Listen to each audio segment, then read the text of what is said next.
Good afternoon, ladies and gentlemen.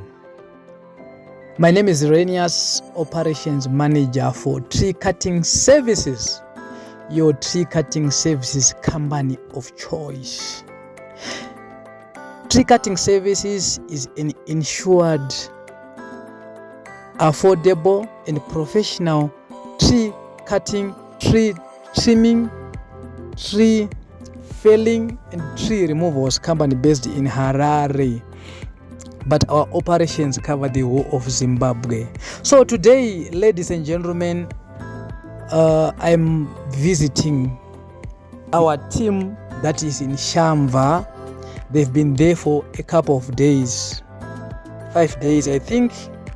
So we have been given a task by an institution to do tree work at their own institution. So I'm making a follow-up and checking up on them that everything is going according to plan.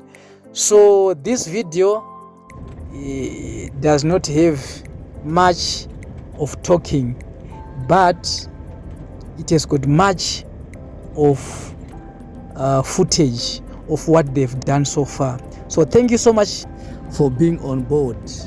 Enjoy.